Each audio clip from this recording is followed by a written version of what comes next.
David Lale, professional cellist, cellist in the London Philharmonic Orchestra. It is terrific to see you, David. Thank you for sharing your time. Pleasure. I've got a whole load of questions to ask you to talk about your particular career and how you made it. But first and foremost, it's really good to see you, and thanks for sharing your time. Oh, pleasure. No, it's my pleasure to be here.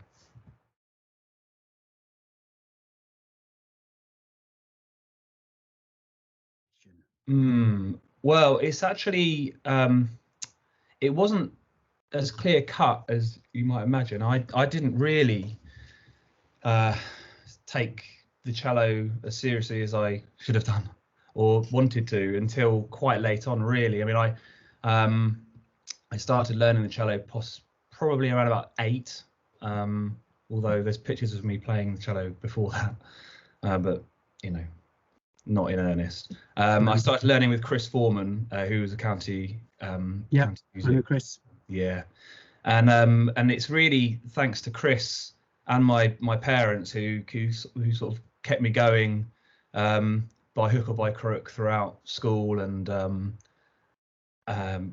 introduced me to the county music service when all I wanted to do was play football. He used to drag me off the pitch at lunchtime, in fact, to go and do string orchestra. I remember that quite clearly. Yeah, so yeah, I owe a lot to Chris and like I say, my parents and people like Philip Shaw, who inspired me in the West Suffolk Youth Orchestra, in the main orchestra. But even then, I wasn't really convinced that it's what I wanted to do for a living. Worth saying actually at this point that a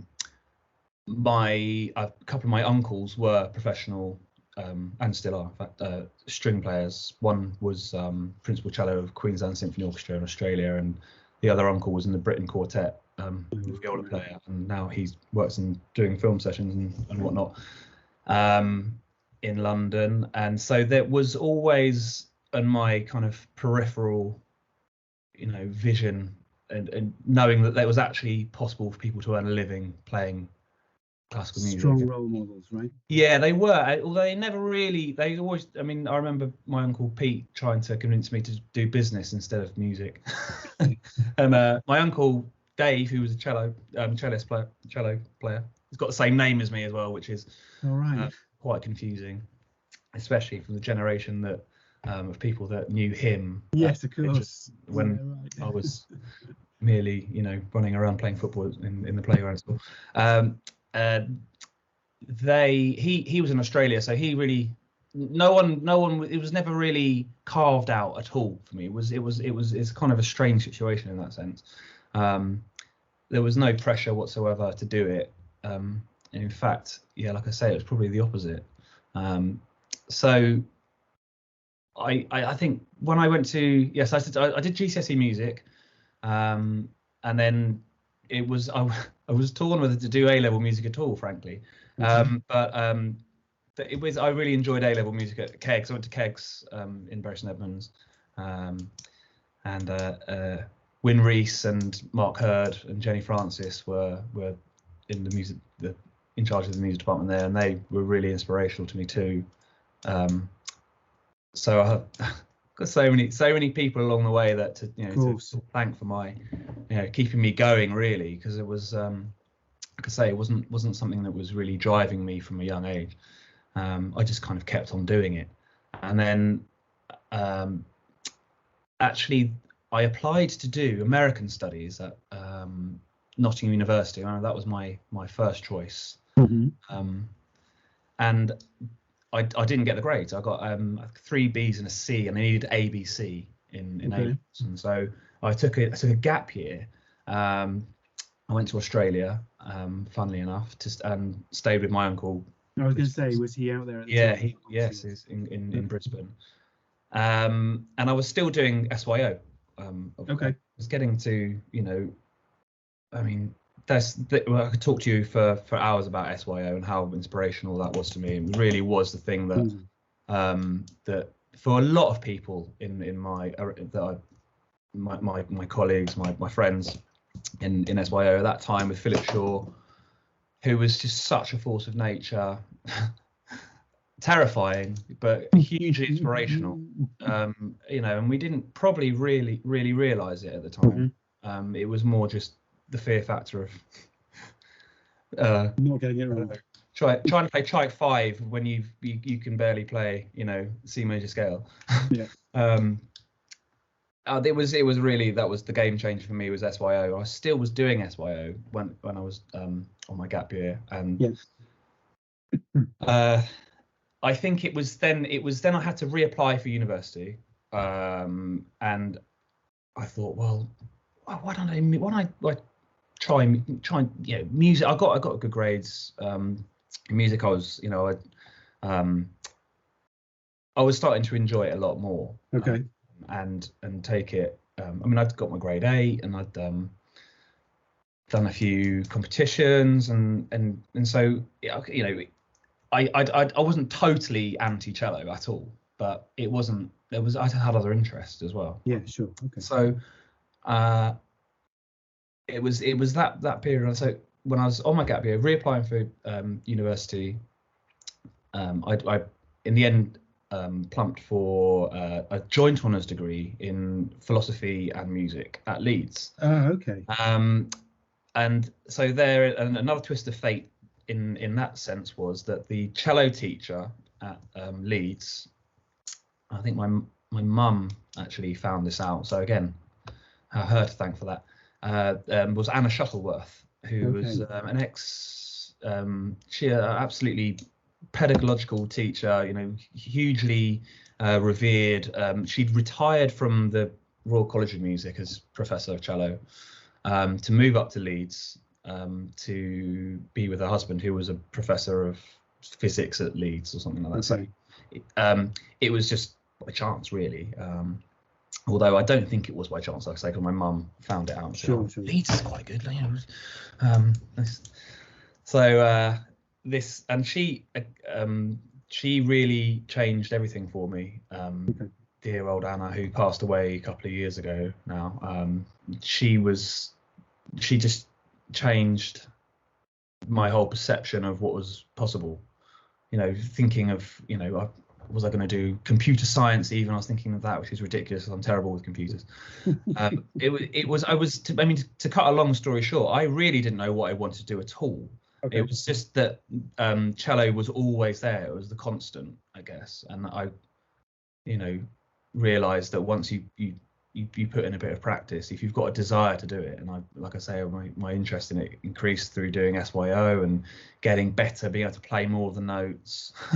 And then these inspirational figures along the way that kept me wanting to practice and to improve, and having a purpose for it, which was, you know, to get further up in the orchestra and play this fantastic repertoire that just takes your breath away. And certainly, Tchaik 5 was the first symphony that I tried to play when I was first in SYO, and then throughout the repertoire was just fantastic. And I mean, so fast forwarding now to, you know, in the LPO 10 years nearly, we still play Tchaik 5 every, you know, a lot. It's very popular part of the canon, and I always, no matter, I mean, I must have played it 100 times, maybe 200 times, I don't know. I always still think of SYO when I play that piece. Valius 2, Shostakovich 5 we did last week, I still think of.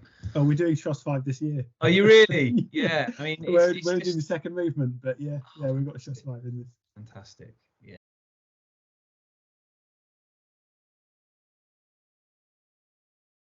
Yes, it did. However, I would say that really happened when I did after my 3-year undergrad at Leeds doing this joint honours degree.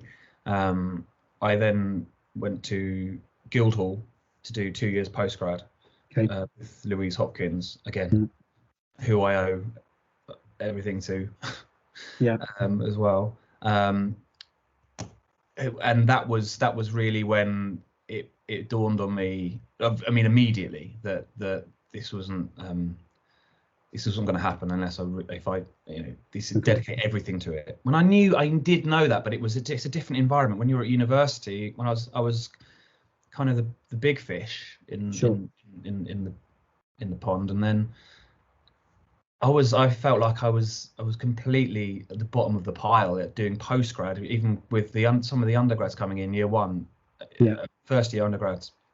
I was unbelievable players. Yeah. A hugely competitive class with but at the same time they're some of my closest friends from that class. It was a really golden time of everyone being completely dedicated, like you say, 6 hours a day, probably at least in the practice room, and then the social side that comes from that when you feel like you're all in it together. And we did, yeah, I mean, almost everyone there has made it into some form of performance professionally, whether it be in string quartets or orchestra. But I guess probably my attitude changed when at university through going on string courses outside of university, which were run by my cello teacher.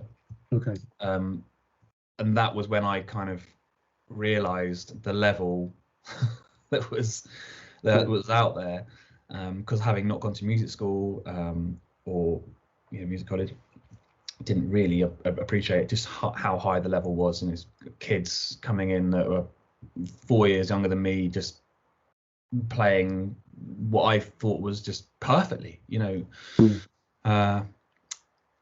just a real paradigm shift, thanks to the being shown that opportunity, shown that whole world through my cello teacher Anna.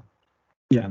And then I still had my undergrad to do. I had the philosophy side to do, and I still felt like I could not get away with it, but I definitely upped my game for sure. Yeah, that was from about then. But then music college, postgrad, that was when it all really, the 10,000 hours, which happened in about a year.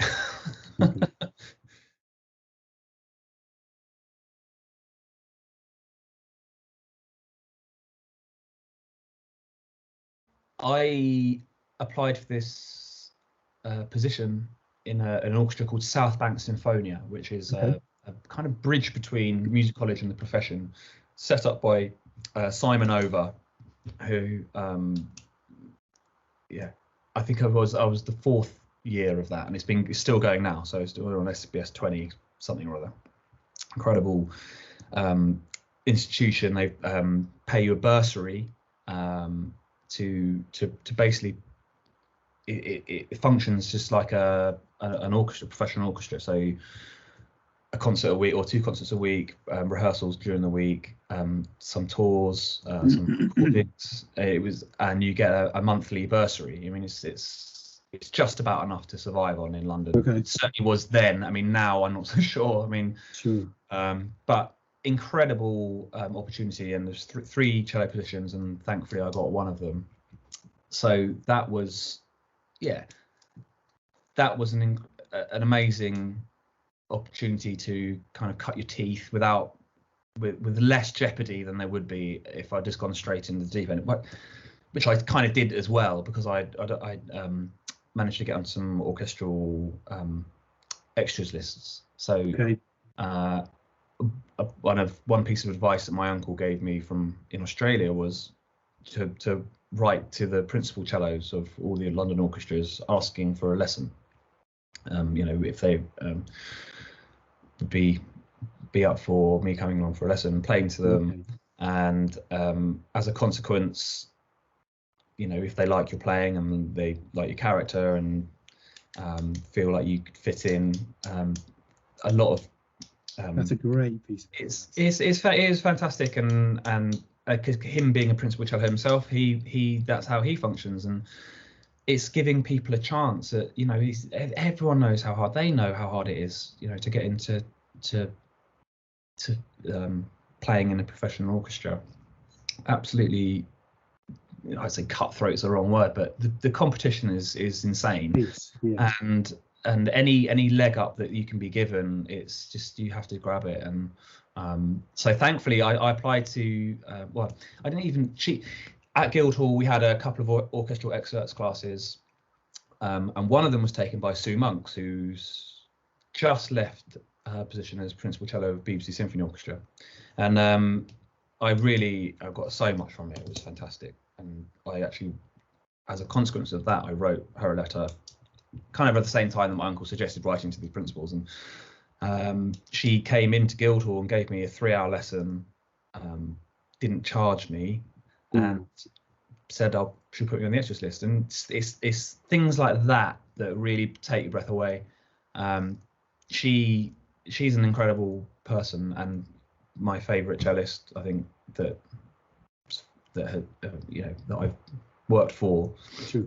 I mean, I shouldn't say that because there are lots of my favourites. One of my favourites, but she really, the kindness, generosity, the humility, her only sort of wish or whatever was that if I was in a position similar, then I'd do the same, because it's kind of passing on the baton, isn't it, and giving people a leg up when they need it most. And so I started going into BBC Symphony Orchestra as an extra, which was just that was I remember the first time I got called to see if I was available for, I'll just check my diary and put it on mute, celebrating. No, I didn't check my diary at all. Of course I was going to be free. Just pick up the nearest book and exactly, yeah. And that was kind of the start of that, really. And then I after South Bank Sinfonia finished, I kind of I was able to take on more work with the BBC, and also at the same time was auditioning for other orchestral positions at Philharmonia, Royal Philharmonic Orchestra, Irish Chamber Orchestra. I remember going to Dublin to do Limerick. Was it Limerick? Yeah, Limerick were there. Scotland. I went to Halle, Liverpool, Phil, Bournemouth, all over the place, just auditioning. Whenever a job will come up, apply for it, hopefully get an audition, go and do the audition, and at the worst case, not the worst, but your kind of minimum expectation, your hope is that if you don't get a trial, which is the next stage, you might get the extras list. And thankfully, out of say 10 auditions, a handful of them I might get a trial, which was again a cause for celebration, because they maybe see 100 people for a job, and then 5 or 6, 10 maybe less would get a trial, which means you then go into the orchestra for a week and sit around in different seats next to the principal, next to all the members, and see how you get on. Basically, so do you fit in? Are you up to the job? What's your character like? Are you gonna, is it someone you'd like to? Are they someone you'd like to sit with for forever? Yeah, because it's a job for life once you got it, if you want it for life. And so that was my life for, well, when did I get the job? 2013. So for about 6 or 7 years, that was my life. I was going into freelance with, do extra work with BBC Symph, with RPO. If I didn't get the job at the Philharmonia, that's my first ever trial, but I did get on the extras list, and I went in quite regularly with them and played some, all the time thinking, Christ, I'm playing with, this is the Philharmonia, this is Dutoit conducting La Mer. I remember that was my first thing going in there, thinking he spent 20 minutes on the first 4 bars, which is just harp and double bass. I just couldn't. I thought he was joking, but really, and it was that. Of course, his whole point was that everyone then focused in on, oh my God, like when they get to the first time we play something, we've got to make sure that we're completely on it. And so he didn't have to rehearse like that for the whole piece, because we were all sharpened up, antennae and whatever.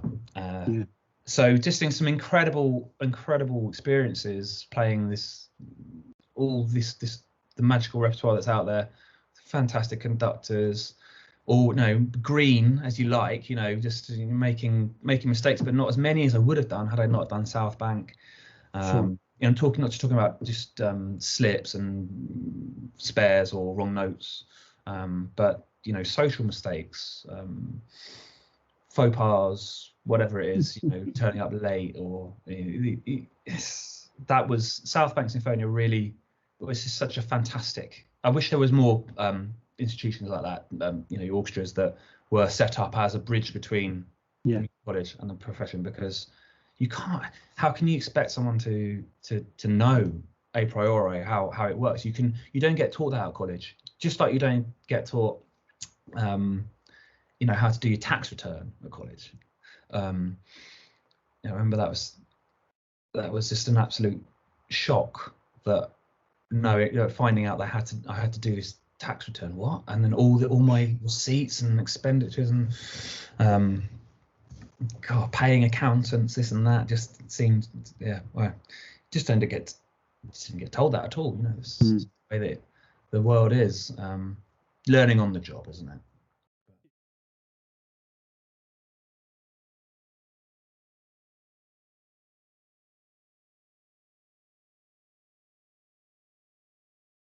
Well, I think that there is, of course, there's an element of luck in everything, and but and everyone knows it's a very worn out phrase, but you do make your own luck. And I think that the longer you can stay in the game, that's also a very important factor. Not to give up when the chips are down, or when you think that there were many times when I felt like there was a time when I thought, and towards the end of my first year of postgrad, thinking I'm going to become a fitness instructor. I actually got all the application forms for this and that, and was seriously thinking about it, because I thought, there's no way I'm going to be able to do this. It's just, the level's too high, and I've just come at it too late. I should have taken it more seriously when I was a kid, but of course, I didn't want to. I didn't know, but then I wasn't mature enough, or I hadn't. Well, I don't know if it's about maturity, but it hadn't piqued my interest in the same way. But luck, I would say, if I could account the Sue Monks thing to luck. If I hadn't been in that orchestral excerpts class, then maybe I wouldn't have thought to write to her, or the luck of having an uncle that would know to tell me that, to do that, or whether it was that I didn't get that ABC at A level, and I would have gone to Nottingham to do American Studies, or maybe it was all these things on the way. But who's to say that even if those things hadn't have happened, something else would have done? I mean, it's like I say, if you have you develop that passion and absolute steadfastness to achieve no matter what, and you put those hours of work in. I mean, I'd say that is way more important that just pure hard work and grit, just staying in the game as long as you can. Luck will arise. You can call it luck, you can call it whatever you want, but opportunities do arise to people that put themselves in those in the hot water. I mean, I remember it's a bit of a cheesy phrase, but I love it. It was at Wimbledon, watching Wimbledon one year, and Pat Cash, Australian tennis player, someone said to him, he was commentating, what is it about these elite level players? How can they deal with the pressure, and how do they keep on winning? Why do they do it? And he said, well, being an elite level tennis player is like being a good cup of tea. The longer you're in hot water, the stronger you are. And I thought that's a great line. I love it, and I've always thought about that. So that's another thing, putting yourself under that, under pressure, and dealing with it, and what happens, what comes out, and you just constantly learning, being humble, being normal is really important. Really important. This is the whole point of going back to the trials. Once you've passed the audition, they've taken 5 out of 100 people, they know you can play. You've demonstrated that in your crystal excerpts in the audition. You've demonstrated it with your concerto in the audition, your sight reading in the audition, your CV to get the audition in the first place, but the trial really is about how you are as a person. And I remember someone saying to me when I was on trial, I was asked constantly, the first trial I ever did, I was asking everyone, how am I doing? How am I, can I do anything better? And this guy said to me, Jonathan Ailing said to me, what he looks for in someone is that if they weren't there, would I miss them? So he said, look, for example, Greg Wormsley, who's a member, still is at LBO, he said, he's not here at the moment. I miss him because of his sound, and his humour, and he's a great guy, and he's just I love his playing, and when he's not there, I miss it. And so I thought, oh wow, I've got to play out more. And it actually wasn't about that. It was just about personality, and he could do that because he was just being himself. Mm-hmm. And like sometimes being yourself is good, and sometimes it's not good. But I think what the point is, if you try and be something you're not, then this is no actor in the world can keep that up for a whole career. You just if you've done the hard work, if you've prepared, if you've you're diligent, you practice, you never take anything for granted, never take just because you've that performance you did a few years ago was fantastic and everyone loved it, doesn't mean the next one's going to be. You have to make sure you're always humble and in awe of your instrument, so treating it with the respect it deserves. It sounds all these little catchphrases, but I think that's really important, that no matter what you do, you just got to never take that skill for granted, and never think that you're bigger than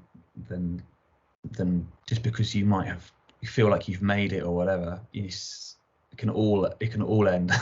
Yeah, just be humble and normal and get on with people. Sure.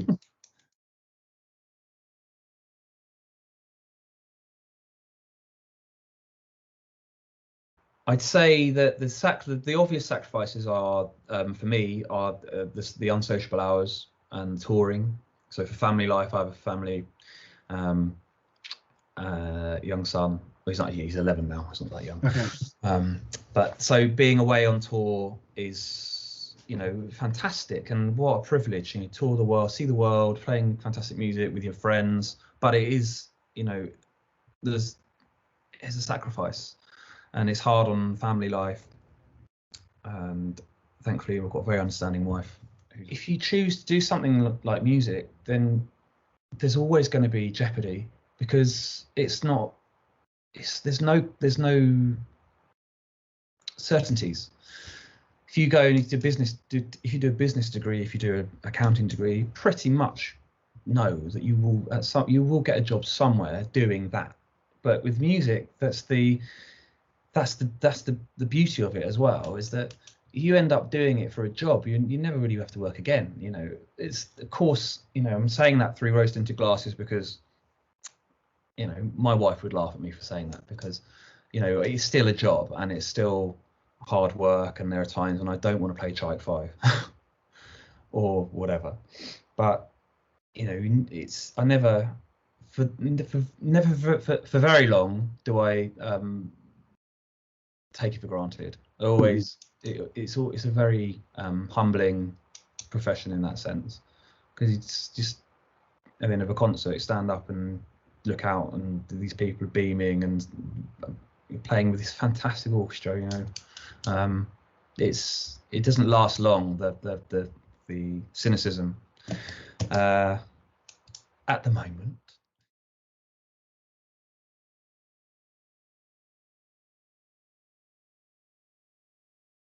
Well, I have touched on it before, but humility, especially in the music industry, is so important, because you think about it, and it's a miracle that we actually function. As a 70-piece orchestra, 80-piece orchestra, every single person in that room at some stage has been the biggest fish in their pond, at school, at music college, their town, whatever it was. All the string players have done concertos and probably competitions and all sorts, and we all come together, and that's why those members are members, because they leave whatever ego they have, Mm-hmm. they leave it at the door, or at home, or maybe they don't have one at all, which is even more important.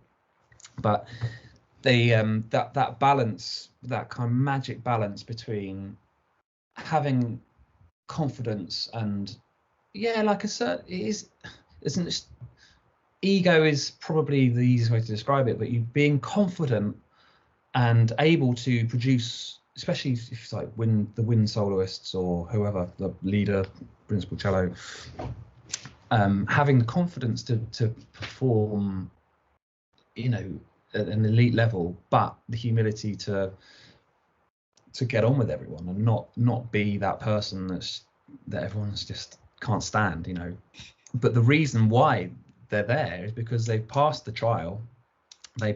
Everyone knows that they're a normal, functioning, good person, like you say. Humor is very important, especially in when the chips are down, the schedule's heavy, the conductor might be annoying everyone. Rehearsing so boring, especially if it's long patch or a recording session. Humor and levity, not taking yourself too seriously, yet seriously enough that you don't take your skill set for granted. So practicing at home, diligence, practicing at home, and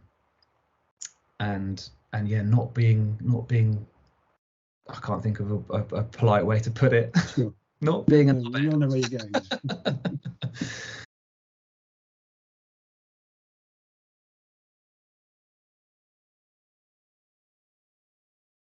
That if I was to give any advice to anyone, even orchestral or instrumentalists, string players, whoever you are, if I could go back and do anything differently, I would definitely do more music tech. Okay. If I was given a chance, so I remember at university there were music tech modules, and I didn't do them, and I wish I had, and I wish I'd taken more notice of it at Kegs even, and okay. it was on the radar even then, Yep. And that's something that I've taught myself now. Certainly during lockdown, I was able to do a lot more of it, and I actually spend a lot of my time outside of playing in the orchestra chained to my laptop on Logic Pro, producing and recording in your studio behind you. Studio that I have here in my front room. But I think it's so important nowadays. It's the way that things are going, and people like to say, or I don't know if they like to say it, but people do say that the orchestral profession, the whole scene, the whole culture is dying. I sort of, being on the front line, as it were, I do disagree with that, but I at the same time think that it's important that we evolve, and certainly the better paid work that I do is always films and computer games, TV, practicing like nothing else, like you like to benefit. Okay. Music tech, I'd say, really important. Even if you don't have an interest in it, just being aware, because you might be, during the lockdown, I didn't know how to produce, but I taught myself, because I was asked, "Oh, do you have a studio at home?" And well, I got a couple of microphones, but I don't really. And it's now really. I actually took a mini sabbatical from LPO from the summer up until January, because I had some quite big projects come in, and I couldn't see a way that I could do both the LPO schedule and this, so they kindly let me have 4.5 months off to compose and to record at home. It's a really big part of my life, and I'm doing a hip hop album at the moment, which is probably, who would have thought I'd be doing that, Amazing. But it's collaborating with all sorts of different people in different genres, and it's not only is it creatively satisfying, because that's one other thing I'd say. orchestral life doesn't necessarily, although it's a creative organism, it's not necessarily pure creation. Personally, it's being a cog in a machine and knowing that that's what you are. But then the payoff is that you're playing in, you know, fantastic orchestra, you know, wonderful venues, all-time great music that will never ever lose its magic.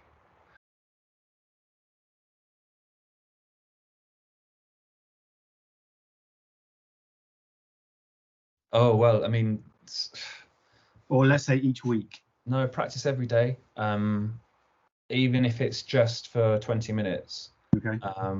And technique or repertoire stuff? Yeah, I interesting. So this is a really, when I had my, so it's not a one sentence answer. Okay, that's fine. In my little mini break that I had to just do to recording and composition, I made an hour and a half each day from when I dropped Ollie, my son, off at school till 10 o'clock. I scales and studies, and I did, and it was like being back at music college. That golden time, and everything changed for me in postgrad, when I was in that practice room next to all my mates and practice rooms, everyone doing flesh scala system, you know, half an hour of intense scales, 6 thirds, 6 octaves, you know, everything, and then 6 proper studies or some piatti caprices or something, you know, and even no matter how bad it sounds, just play them, do it, and then next day you do it, you'll be a bit better. Okay. But that's can't always happen if I've got a busy schedule and stuff. But I always try and do my own little toothbrushing exercises, which my old teacher Anna would say, you know, just keeping yourself in shape, because it's a fickle beast. You can spend, honestly, it's like fitness. If you could spend 2 weeks trying to get really fit to run a 5k or 10k, or to perform concerto, and then have 3 days off and it's all gone. It feels like it's all gone, you know.